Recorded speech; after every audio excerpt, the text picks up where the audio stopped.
Think beyond a degree. Build real impact. Shape your future with an MBA. From IILM University. पूरी दुनिया में उथल-पुथल मचाने वाले ट्रंप का रवैया अब भारत के लिए नरम होता हुआ दिखाई दे रहा है। दरअसल अमेरिका की नई टैरिफ चेतावनी यानी कि 500% टैरिफ की चेतावनी को अगर भारत के खिलाफ सीधी धमकी समझा जा रहा है तो तस्वीर का आधा हिस्सा ही देखा जा रहा है, क्योंकि ट्रंप प्रशासन का साफ संदेश है, भारत इस लिस्ट में नहीं है।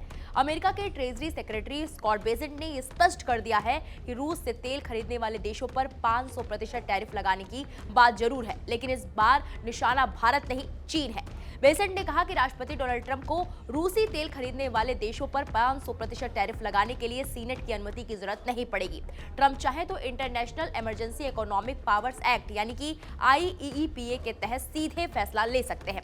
यानी टैरिफ अब संसद की बहस नहीं, व्हाइट हाउस का एक्शन बटन बन चुका है। लेकिन इसी बयान में भारत को लेकर एक अहम लाइन है जिसे नजरअंदाज नहीं किया जा सकता। स्कॉट बेसेंट का दावा है, जब ट्रंप प्रशासन ने भारत पर 25% टैरिफ लगाया तो उसके बाद भारत ने रूसी तेल की खरीद पहले कम की और अब पूरी तरह रोक दी है। यूएस की सख्त व्यापार नीति के चलते भारत ने अपने आयात में बदलाव किया है, इसलिए भारत को 500% टैरिफ की कैटेगरी में नहीं रखा जा रहा है। इसी को दूसरे शब्दों में कहें तो अमेरिका का मैसेज ये है, जो देश रूस से दूरी बना रहा है वो दंड की सूची से बाहर है।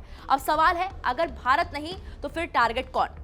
स्कॉट बेसेंट ने बिना घुमाए फिराए कहा कि चीन। बेसेंट के मुताबिक चीन इस समय रूस का सबसे बड़ा तेल खरीदार है। अमेरिका लंबे समय से चीन पर 500% तक टैरिफ लगाने की योजना बना रहा है, क्योंकि वो रूस से सस्ता तेल खरीदकर युद्ध को आर्थिक मदद दे रहा है। बेसेंट जिस विधेयक का जिक्र कर रहे थे वो रशिया सैंक्शंस बिल है, जिसे सीनेटर लिंडसे ग्राहम ने पेश किया है, जिसके तहत अमेरिका उन देशों पर कम से कम 500% टैरिफ लगा सकता है जो रूस से तेल खरीदते हैं। इस बिल को इस महीने की शुरुआत में राष्ट्रपति ट्रंप की मंजूरी मिल चुकी है। चीन के अलावा इस संभावित टैरिफ लिस्ट में वो देश भी हैं जो अब भी बड़े पैमाने पर रूसी तेल और गैस खरीद रहे हैं। तुर्की, कुछ यूरोपीय देश और वो राष्ट्र जो प्रतिबंधों के बावजूद रूस से एनर्जी डील जारी रखे हुए हैं। यही वजह है कि स्कॉट बेसेंट ने यूरोप पर भी तीखा हमला बोला। उन्होंने कहा, 4 साल बाद भी यूरोप रूसी तेल खरीद रहा है और इसी तरह अपने ही खिलाफ चल रहे युद्ध को खुद फंड कर रहा है। ये बयान बताता है कि अमेरिका की नाराजगी सिर्फ एशिया तक सीमित नहीं है,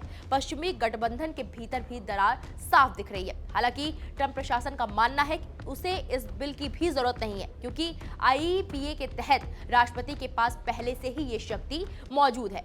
भारत ने इस पूरे घटनाक्रम पर नपे तुले शब्दों में प्रतिक्रिया दी। विदेश मंत्रालय के प्रवक्ता रणधीर जायसवाल ने कहा कि भारत इस प्रस्तावित विधेयक से पूरी तरह अवगत है और इससे जुड़े सभी घटनाक्रमों पर करीबी से नजर बनाए रखे हुए। कुल मिलाकर तस्वीर साफ है, भारत फिलहाल सुरक्षित है। 500% टैरिफ का खतरा चीन और रूस के समर्थकों पर है और ट्रंप अब प्रतिबंध नहीं, इकोनॉमिक स्ट्राइक की भाषा बोल रहे हैं। और ये लड़ाई अब टैंकों और मिसाइलों की नहीं, तेल, टैरिफ और ट्रेड रूट्स की है।